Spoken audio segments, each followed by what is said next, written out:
Hello and welcome to Selling Sheet Music, a podcast for composers, arrangers, and songwriters to learn more about publishing and marketing their sheet music. I'm your host, Garrett Breeze. Thanks for listening. This podcast is brought to you by HolidayChoirMusic.com. Give your choir the gift of new music this holiday season by commissioning a new work or choosing from our exciting collection of music for Christmas, Easter, Hanukkah, and other holidays.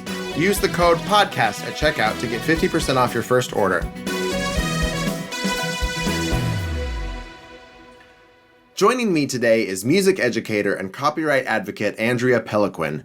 First a public school band director, she went on to work in print publishing doing jobs in sales, events, marketing, and business affairs, where she continued to be involved in education and where she became well known for her research and presentations about copyright law for music educators.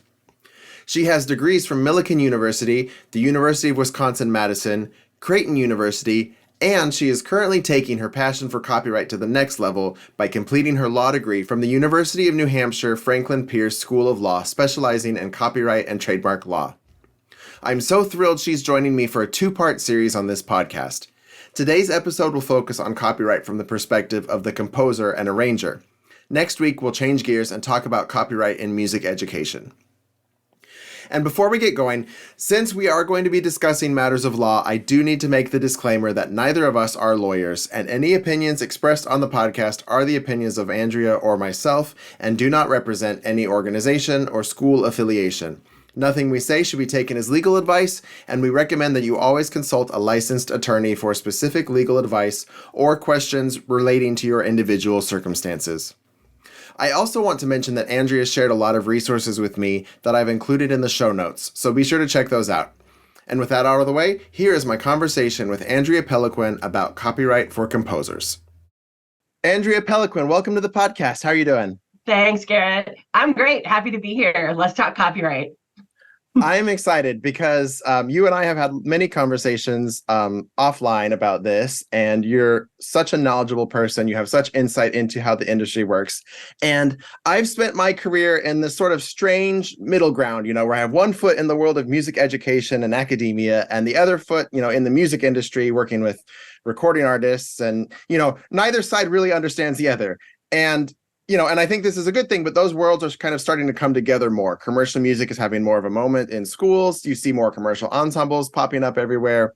And you see a lot of, traditional ensembles, symphony orchestras, and that kind of thing, seeing the benefit of popular music. So these worlds are sort of colliding, and neither really understands the other. And copyright is one of those things that kind of pops in the middle as this sort of confusing, nebulous seeming thing. It's like, and it's because I think, specifically sheet music copyright really only comes up in the educational world. I mean, there's certain, obviously it pops up all over the place, but for the most part, like the people using sheet music the most are going to be those in education. So you're an expert in both of those things, in education and in copyright. So I'm excited to jump in and talk about this. So let's just start with the basics. From the composer perspective, I'm a composer. I've written a song. Of course, I own it. It's mine. But how are those rights defined, and how is it split up? Read me my rights, if you will. Absolutely. So yeah, copyright's often described as a bundle of sticks. You have a bundle of rights, and with copyright, there are several that you automatically get control of when you write a song, whether it's registered or not, because just by putting your original work onto a tangible medium, so it needs to be fixed in a tangible medium, which paper, computer, whatever, you own the copyright on this song, which gives you the right to reproduce the copyright, so you can give people permission to make copies, to prepare derivative works, which are arrangements, which is a lot of what we're talking about today, to distribute copies so you can sell it, you can pass it on to people however you'd like, you can give people the right to perform it, or you can perform it, obviously, and you can display it. That's more for, artistic works and things that have more of a visual aspect to them. But also you have, in the case of sound recordings, you have the right to perform your work publicly by means of a digital audio transmission. Now, that's a whole nother podcast. Sound recordings are a whole nother animal. But yeah, right now, the performance right for sound recordings only works for digital recordings, like on Spotify and anything on those streamer services that you actually pay for. So those are your rights. That's it. You have the right to use them. All right. Now, how does that change if you and I were to write a song together? It actually doesn't change much at all, except you and I are joint authors. We basically share everything, and we have the rights to control. We both have the rights to control all those rights. So we share in the rights. That's it. And you register at it as a joint work with 2 or more authors. That's it. Everything else is the same. And when you say register, I mean, what is it that we have to do to make that official? Does it just need to be anything in writing, or does it have to be with a certain office? How does that all work? Oh, yes.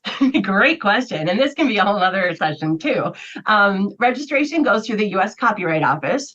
They have, it's at copyright.gov. They have a really streamlined computerized system now. And you basically just go on and follow the directions. They have a ton of tutorials and however you prefer to get your information. If you prefer to watch it on a video or read it on a piece of paper or PDF, they will walk you through it. You can register one piece at a time. You can register a multiple of pieces all at once. Say you've got a bunch of pieces that you want to copyright. You can copyright a group of pieces. Depends on what you're willing to do at that time. But yeah, so you just go online and it gets you benefits to register. You, number one, create a public record of your piece so people can find you if they want to ask you about those rights and perhaps license something from you. It also allows you to protect your work in court, and we're going to get into that. But you have to have a registration at least started to be able to make a claim in the court system. So is that the primary purpose of the registration, is being able to claim it in court? Well, that one, and to have that public record, because it gives people a way to find you if it's not, well, and in these days, the internet, there's a lot more ways to find you, but that's the official register of your work. So I would say it has a twofold purpose. But I mean, but yeah, that's the required thing. Well, yes. You get the bundle of sticks regardless, is my point. And so you do. And so the registration, that is sort of formalizing what you already have. So you and I could still make our own agreement. And as long as we were on the same page with that agreement, the registration in and of itself wouldn't be necessary for the copyright to exist. Correct. It still exists. Yeah. It's only if you want to protect it, which, you should. Well, because, I hate to nag on this point, but it's expensive. I mean, I'm looking at You're right. I'm looking at it right now. It's like $45 per composition. So if you're like me and you have, 1,000 songs in the catalog, it's like, I don't know that I really want to spend that kind of money when people can already find me, as you say, on the internet. Well, and that's your choice. Totally your choice. But you're right. You don't need to do it. Although you would not register an arrangement of somebody else's copyright because it's not your copyright. Correct. So I guess I don't have 1,000 of my own compositions. But when you factor in people's arrangements and that sort of thing. So let's say that I write a song, or we write a song, and we put it out there into the world. We register the copyright. Everything's great. We're making a ton of money. What happens if we decide to change the piece? Like if we want to rewrite something or add a different verse or do a remix, or I don't know where the line is, but at what point does it become a new copyright versus just an update on the existing? Well, and this is a common answer in the world of law. It depends. It really depends. Great. We love that. I know. It depends on how many changes you've made. And it depends on, if you just change a note here or there, it's the same copyright. What you can do, and I've seen this a lot, you can put a different copyright year on it and say revised in that year, so that people would know that this is a revision of that original piece. So you could put the original date and then revised this date. So that's one option. If it's a big change and you want people to clearly understand that this is different and you want to protect it in a different, you still want to keep that other one out there in the world, but you want this one to be out there as well, then I would get a separate copyright for it. But so if it's not replacing the original, if it's just an additional. But if it's replacing it and you don't want to talk about that other one anymore, I would just change the copyright label on it. But that's all hypothetical, of course. Well, because issue number one with registration is just that it's expensive. Issue number two is Yes, that I'm an overthinker and I'm constantly tinkering with my of babies course. and changing them and updating. Nothing's ever finished, right? And so Right. that in and of itself is kind of a whole thing. All right, now help me understand something here. The copyright law or copyright code, or what do you call it? What's the actual term? Law. The It's law, copyright law. copyright law. There's not really a ton of musical terms in there, is there? Mm-mm.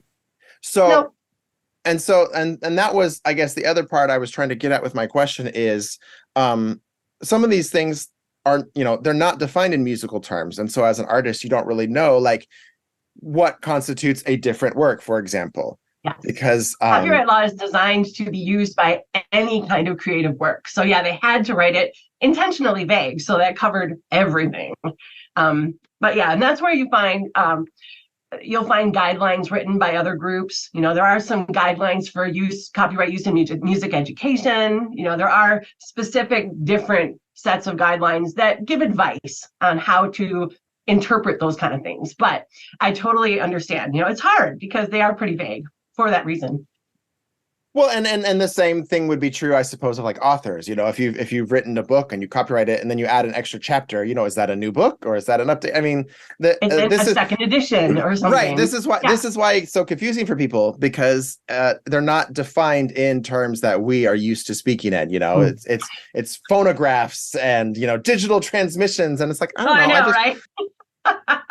Well, that's my whole thing. I want to make this easier for people to understand, and try to interpret the legalese for regular humans who don't speak it.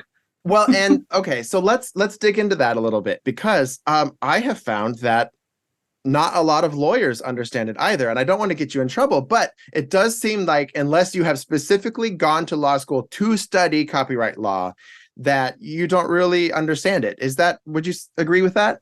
I would, honestly, there are so many different ways you can specialize in the law. I mean, at school, and I'm in law school right now, they teach you the basics of everything. You can take, once you get the foundational courses done, you can take electives in areas that you're interested in. Now, I am in a program that specializes in intellectual property. So I'm taking a bunch of classes in that kind of stuff. But the average student probably wouldn't take a bunch of these. I've heard some people have explained, copyright, oh, that's the fun elective, or that one's really hard, don't take that. Or, it really depends. So yeah, if you go to an attorney, you want to make sure that they have some experience in this, because if they don't, you never know. I mean, we all are licensed to practice law in in all the areas. There's nothing in our license that says we can't. Hopefully the license I will get. But you want to make sure that they have actually done work in this area so that you get the right advice. And you're right, there's a lot to it. There's a lot of little tiny things that the average attorney, like the average criminal attorney, would definitely not understand without Right. doing a lot of research. And that's what we're trained to do. We're trained to research. But like, I would not want to defend a criminal client being a copyright lawyer. Oh my gosh, no. That to me would be an ethical bad thing. Right. So let's say that somewhere out there listening to this is a young person that really wants to grow up and be a copyright lawyer. How do they do it? Oh goodness. Really? I don't know of anyone who wants to grow up and be a copyright lawyer, but you go to law school. That's it. You major in something in undergrad, and it really doesn't matter what you major in, because you just need a degree in undergrad. Like, I have a music education degree, and that was fine. And you take the LSAT. Although, if this young person that's changing a lot. Like, who knows if the LSAT's even going to be used? Yeah, we're going to date ourselves a lot right now. Yeah. So anyway, you take that and then you apply to a bunch of schools and then you get into wherever you get in, but you do your research. If you want to be a copyright lawyer, you want to go to a school that has a strong copyright program. And there are some schools that specialize in that over others. Just like any university, they have strong areas in various things. So you want to do your homework first. And it also depends on your situation. Like, I am working full time while I'm in school, and I'm in a pretty unique program that allows you to do that. It's a hybrid program where law programs have not really kept up with online education. Like my program is pretty unique. There's only a couple of them in the country that offer it this way, and they had to get exceptions from the Bar Association to be able to offer this. So there's a lot of night class. You can do night school, but that's exhausting. Where you go and have a class 4 nights a week or something, and after you've worked your day job, yeeks. Anyway. And then sheet music law for better. I mean, I don't know if you call that, but it's the same law. So you have copyright law, but then is sheet music law sort of yet another specialty within that, or is not really? I mean, it all fits into the same law. It's just in my world, that's the part of copyright. Like that's the genre that I work most with. It's like, are you a music attorney? Do you do music copyright? Do you do art copyright? Do you do photography, that kind of stuff? I mean, what kind of copyright law do you, because there are more specialized areas. So, but the law is the same regardless. Well, it's the same rules, just applied to specific mediums. And this one would be print music, because that's my thing. All right, and let's get back to it. That was a bit of a tangent. We got off track. but I was just curious, and I thought, oh, good. So, how would a composer enforce those rights if they found out that somebody was using their music without permission? Okay, well, the first thing you would do is you just want to find out who it is, and if you can find their contact information, that's good. What I would do first, if it was me in a hypothetical situation, I would get in touch with that person and just have a conversation and say, listen, I understand this is what you're doing and I know you're doing it. And just see if you can work it out without getting all formal. If that doesn't work, you can send a cease and desist letter. You do not need to be registered with the Copyright Office to do that. It's just something you can do it. You can have an attorney create it for you. There's templates everywhere for these things. And that's a more formalized way to put this person on notice that you see what they're doing and it's wrong. However, and you can say, this is my copyright. I have a right in this song. I wrote it this year, and this is the proof that I have that this is my copyright. If you had a registration, that would be the easiest way to prove that that's yours. However, you don't need that to prove it at this stage. So that's what I would do first. Cease and desist. Try to work it out before you get to court. And that's actually where most cases stop, because they'll just work it out. We'll figure it out, come to an agreement. Either that person will stop using it, or they'll license it like they're supposed to, or you'll come to an agreement. And I sell sheet music, so I can't afford to go to court. Well, hey, you know what? And that brings me to my next thing. So if you decide you can't work it out, you need to take it to the next level if you decide to do that. So there are now 2 different ways to go to court. The first one is actually the Copyright Claims Board. And this is a new thing that just started in, maybe it's just about a year old now. It's called the CCB, and it's basically small claims. And it was made for just this kind of situation. And you don't need an attorney, and it's a lot faster. And the damages are, it's limited at $30,000 for damages. Most are a lot smaller. They even have a smaller version where it only goes up to $5,000.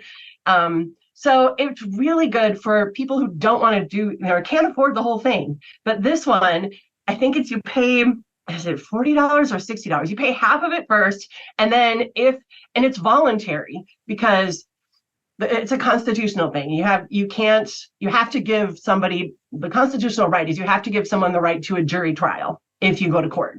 However, that's why this one's voluntary. You don't have to do it. The person you are, the person that you are going to court against can opt out. And at that point, then you can still go the federal court way. But if they decide to go this way, and it's a process, and they're working out the bugs, but it's a lot more efficient than going to federal court, which could take years and cost a lot of money. So I encourage people to check it out. That's a whole other podcast too. But ccb.gov is where you want to go to check that out. And they have a ton of information. So I encourage people to check that out. Right now, the main people that are using it are photographers who are suing people for putting their images on websites that they didn't license. But there are definitely some music cases on there, and you can see all the cases, you can see all the documents. It's really kind of fascinating for nerds like me. It's a good rabbit hole to go down, sounds like. Yeah, right. Yeah. And then but the other thing you can do then is, if you'd prefer to get even more formal, if it's a big enough infringement, you can go to federal court. It is not a state law situation. Copyright is a federal offense. So you can go to federal court. And that's both the CCB and federal court. You need to have a registration. So you at least need to have an application put in. So you can ask for special handling to push that through, but you at least need to be in the system. So you would need to, before you decide to go that way, definitely get registered. I hadn't even heard about that. Yeah, it's brand new, and it was the CASE Act that went through like during COVID. Like That's why. Okay. It has not been largely advertised. So yeah, it's a really cool new thing to allow creators to have more power over their works, and to allow them to be able to protect their works in a more affordable way. So, and it's easier with no attorney. You don't need an attorney, but you can have one. And so that depends too. And even that might be cheaper because they don't have to do as much. Right. So I highly encourage people to check it out. Now, this is something I know you've put a lot of thought into, but as a composer, I find it sometimes exhausting that I, not only have to write the music and market the music, but I also have to educate people on how to buy the music, because copyright, as we've said, copyright is not something that's frequently understood. And there's lots of questions that come up, why do I have to buy so many copies? And why can't I just photocopy this, and why can't I just do whatever I want with this? And, all that kind of stuff.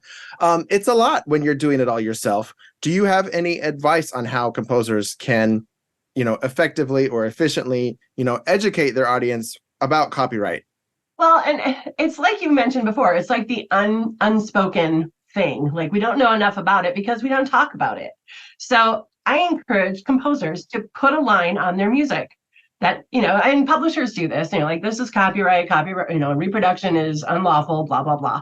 But self-published composers, you have more flexibility. You can actually put more information on your piece, like the inside front cover or whatnot. You can put more of an explanation about why it's important to support your business, support creators.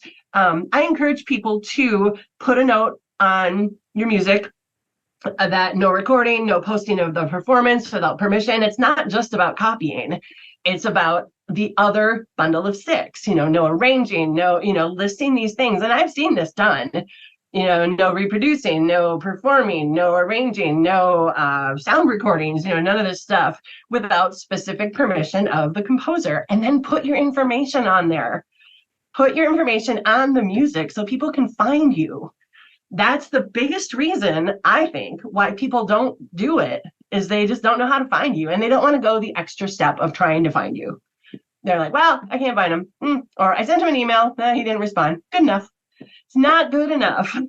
So make it easy for them to find you and to understand why they're finding you, because it's illegal for them to do one of these things.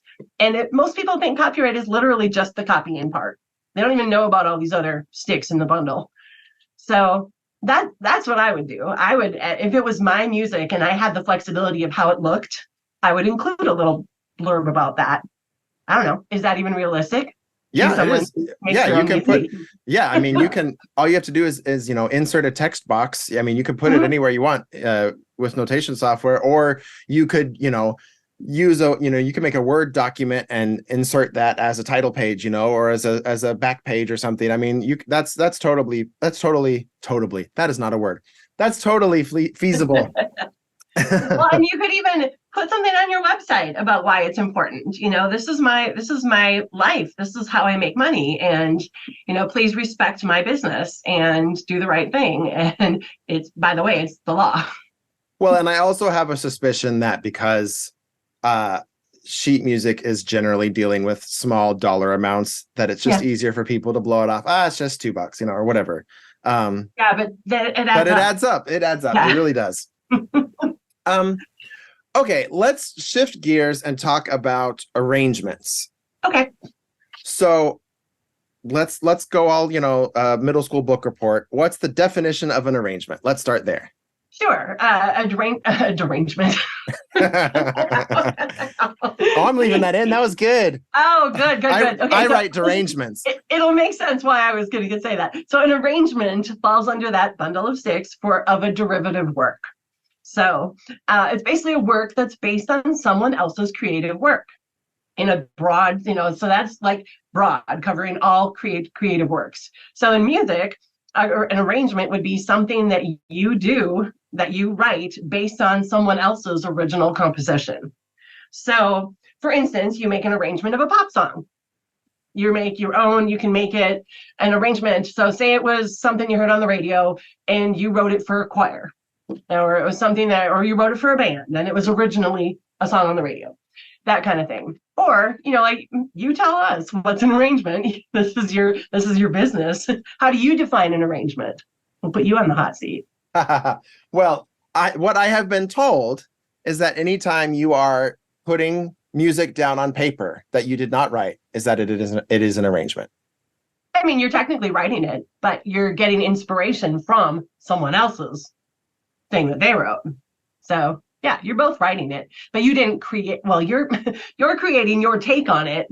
Well, I guess my question is, where is the line between a transcription and an arrangement? Because if I am listening to you, if I'm listening to your piece of music carefully and writing down note for note exactly what you did, to me, that doesn't feel like I'm arranging it. But legally, it would be considered an arrangement, correct? You're not arranging it. You're copying it then. I mean, you still need permission, regardless of what you call it. It's still one of the sticks. Yeah. Yes.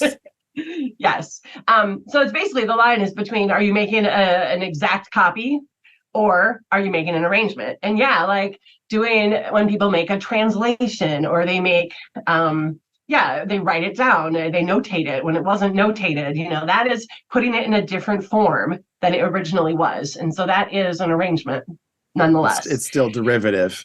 And when in doubt, ask, and if the writer was like, oh no, that's fine, go ahead. Great. Then you have their permission. It's always better to ask. So are there any situations where you would not need permission to do this? Oh yeah. Public domain. If something is in the public domain, which means it has either fallen out of copyright, it's old, essentially, or the author has basically gifted it to the world and said, my piece is in the public domain, go forth and do what you want with it. People do that. They also can put things under different types of licenses, like Creative Commons, where it just kind of has a blanket license for people to do what they want, as long as they X, Y, and Z, do this, put their information on it, and, follow these particular guidelines, and you don't have to ask me, just do it. But public domain is the biggest one, where you find a piece that's old, like the original work, like an original Mozart or an original one of the classical guys. Oh boy, you can cut that part out. Classical gals. Thank you. You find the original source. So the important part is to not make an arrangement of an arrangement, especially if we have one of these classic pieces, because you don't want to arrange an edition that someone has created, because that's their arrangement of the original piece. So you want to find the original. If that original was created, and the year right now is 1927 or before, you're in the clear. Explain the Creative Commons thing, if you can, because I see that pop up from time to time, and I don't really know what it is. So it's at creativecommons.org. It's a way to make your music available, but still have some sense of control over it. There's different types of licenses that you can license your work under. So here we go. So you choose a specific license, and you basically it says choose features, optional info, and get license. So basically you share your work under a Creative Commons license. And there's so many things on this website. Let me see. Oh, sorry. So this is just somebody created this way of doing it? Yeah, there's different licensing options. There's 6 different license types. And they're from the least permissive to the most permissive. Like the least permissive is it basically credit must be given to the creator. It enables users to distribute, remix, adapt, and build upon the material in any medium or format, so long as attribution is given to the creator and the license allows for commercial use. Like, okay, go ahead and use it, just as long as you put the writer's name on it. Cool. Then there is like the most restrictive one. This license enables reusers to copy and distribute the material in any medium or format in unadapted form only for non-commercial purposes, as long as attribution is given to the creator. So that one's the most restrictive. So it's basically, you have to give credit. You can only use it in non-commercial uses, so you can't sell it, or you have to give it away for free. And you can't change it in any way.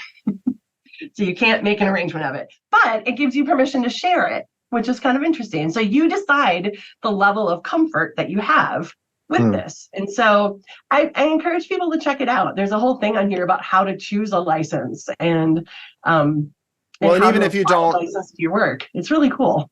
Well, and even if you don't choose to use that, it still might give you some ideas exactly as to, what you feel comfortable with your music and how you want your music to be used.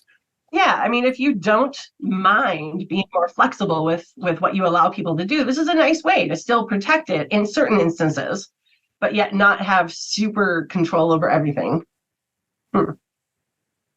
So let's get in the weeds.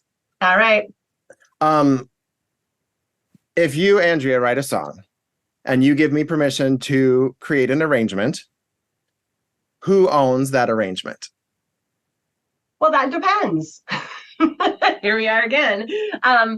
Arrangers, so composers have the right to set the terms for derivative works. So the owner of the copyright can figure out how they want to license that to you, whether it's a fixed term or whether it's a work for hire, whether it's I'm going to just loan you my copyright and you can do whatever you want with it. It really depends on each individual situation. So, and that's where you need to talk to the copyright owner and kind of tell them what you want. Now, larger publishers have kind of a blanket way that they do this, just to keep things simple. I know several of the large publishers will do a fixed term because several reasons, like for instance, like a 3-year term, because number one, copyrights change a lot. Like the people who own copyrights, it's constantly in a state of flux. So after 3 years, that publisher may not own that copyright any longer and not have the ability to license it.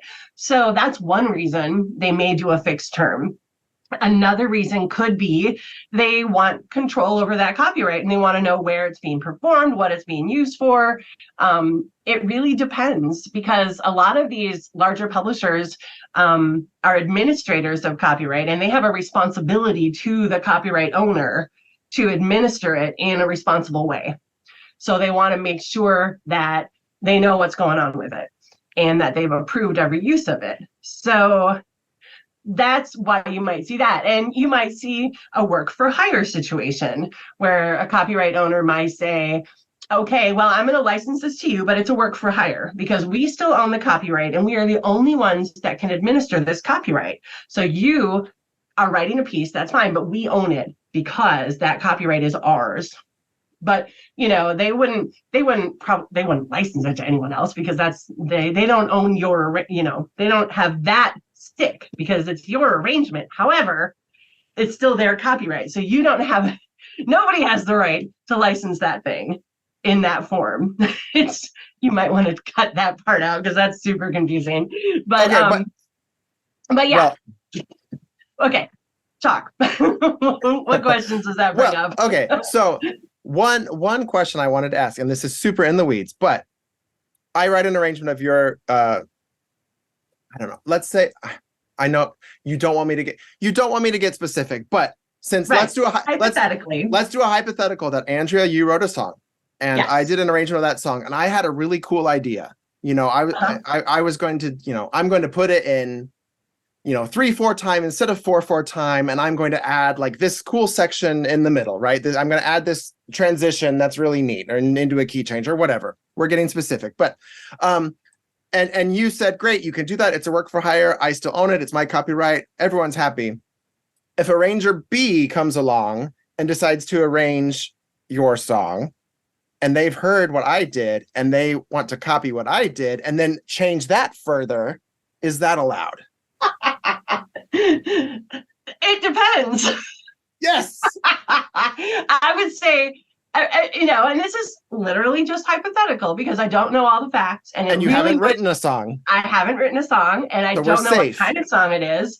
I mean, maybe I am being super generous with my song, and I am okay with that. But it really depends. I mean, it depends on who owns that underlying copyright, because your song would be nothing without that copyright because it is based on that, right?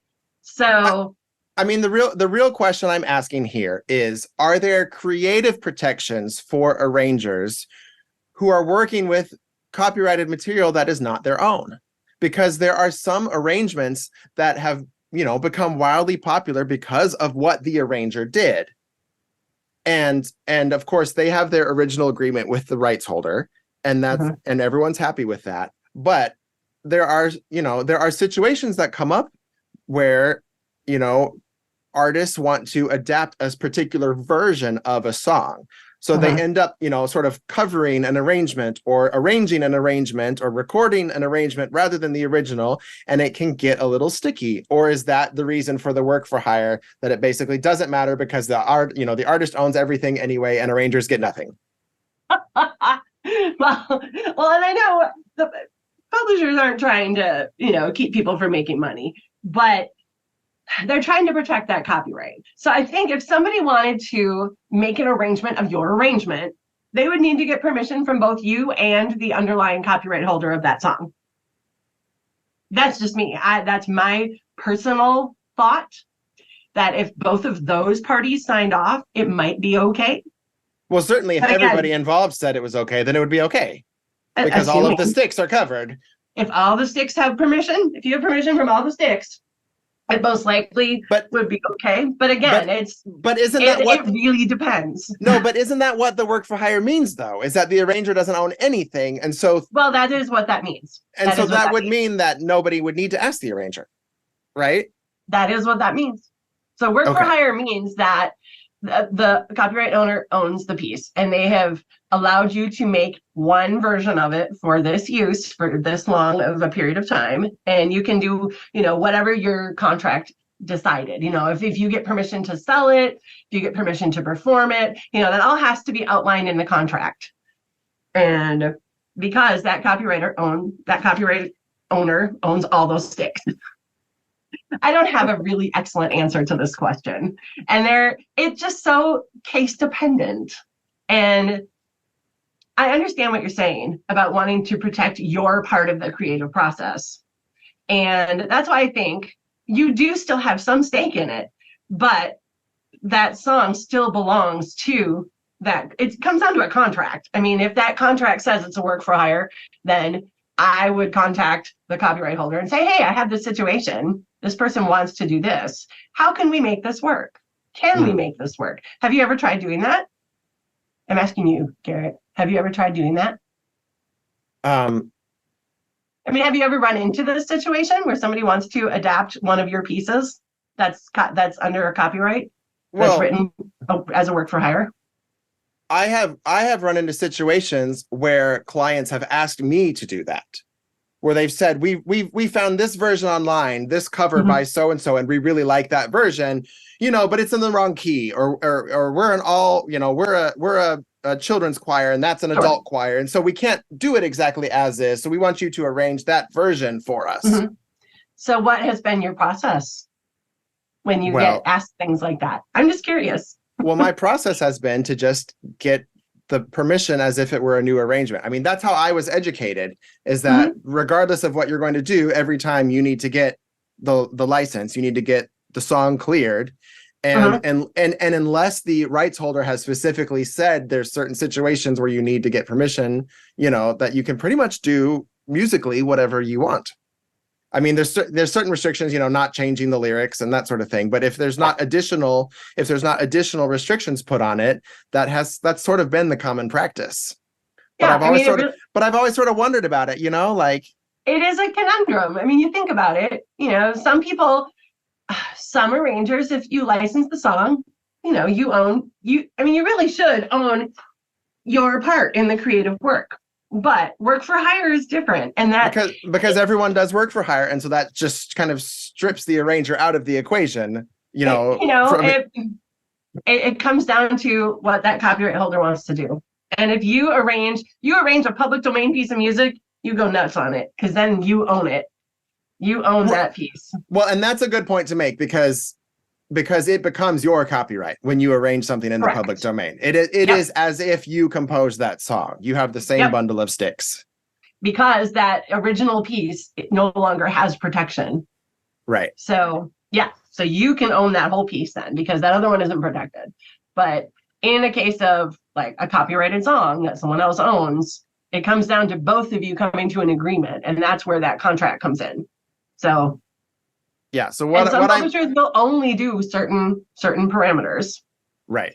So what I'm hearing you saying is composers are free to issue whatever kind of license they wish. Mm-hmm.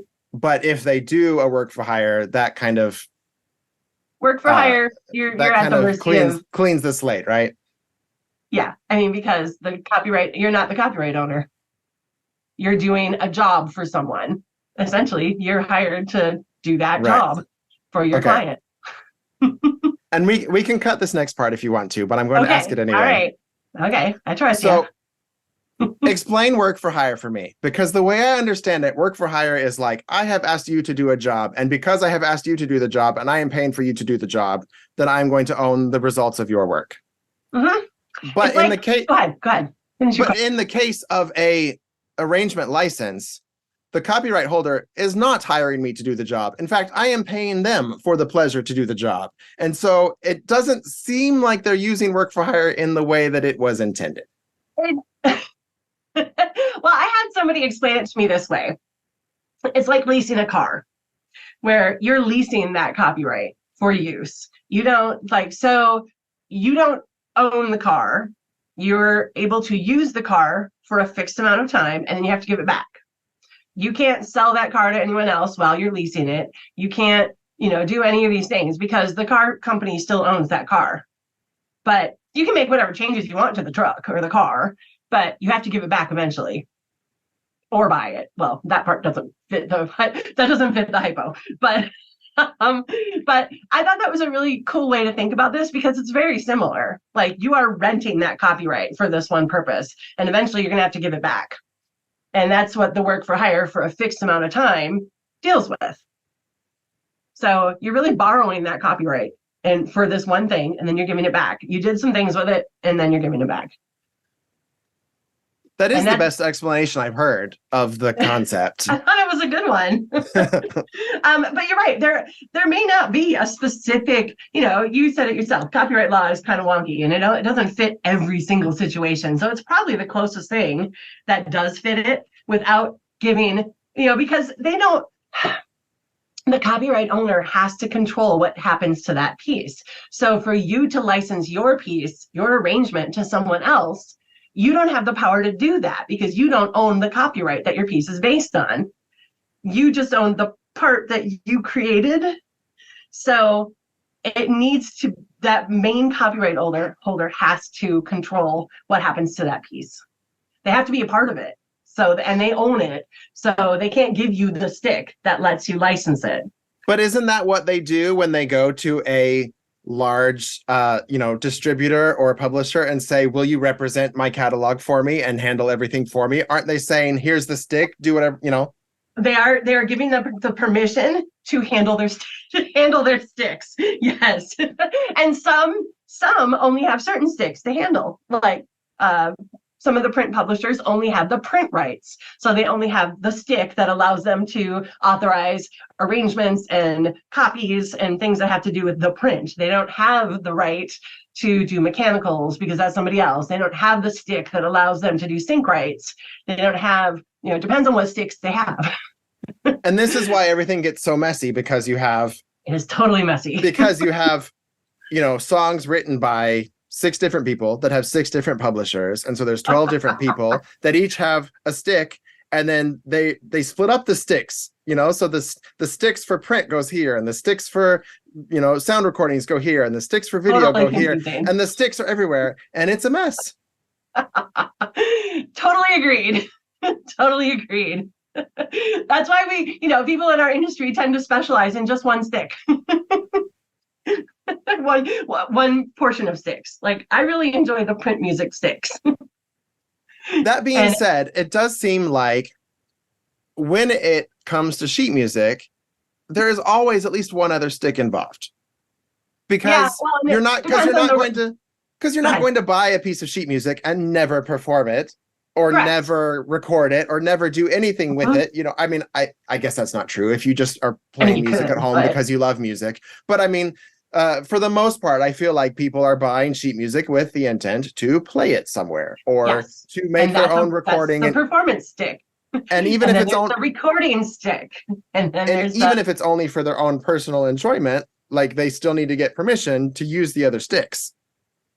And there are some exceptions to the use of sticks. Well, what are those exceptions? Well, it really, it's such a great question. I mean, okay. So for educators, there is the exception for display in a classroom setting. So basically you can, or performance or display. So it's the same in a classroom setting.